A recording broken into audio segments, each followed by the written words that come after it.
3 Minute Egg's coverage of the visual arts is supported by Wet Paint, an independent art supply store since 1976, serving Twin Cities artists and the world beyond. Learn more at wetpaintart.com.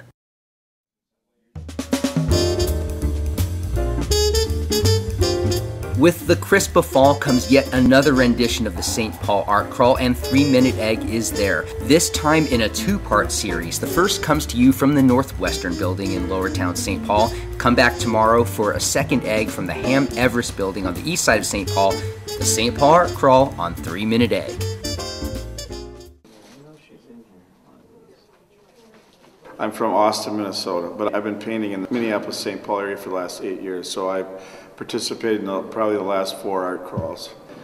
I kind of developed a style that was somewhere between reality and total abstraction, so I guess it's called modern, it would be a modern expressionism would be the term, but yeah, there's a lot of abstraction in what I do, but I try to, at the same time, people pretty much know what they're looking at, so it's kind of a combination of some sort of abstraction and reality, I guess. I like to travel around and paint. I paint on the street a lot. That's what I like to do because it seems to be the energy is better for, inspirational purposes.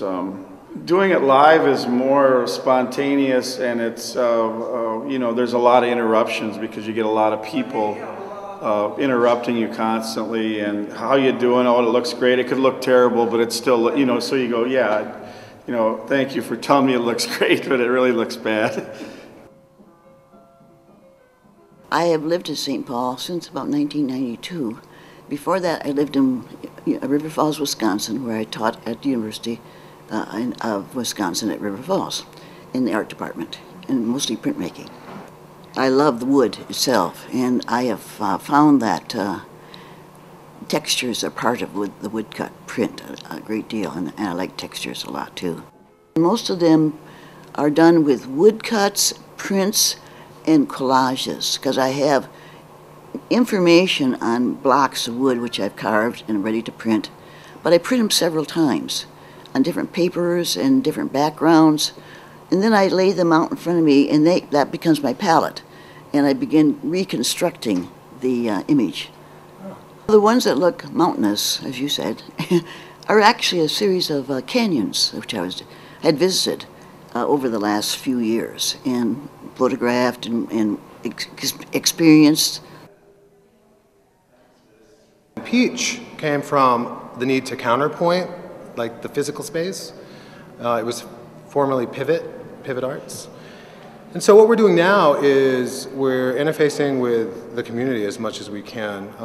This is our first endeavor as Peach. Our larger mission and principle is to provide for the underserved. Also to really negotiate with different communities, special interests, whether it's Native American or war veterans or children who don't necessarily have an experience in the arts. And what we're doing now is we're folding other people in who have a real authentic and genuine interest in things that are much larger than the space, and the space is simply the vehicle.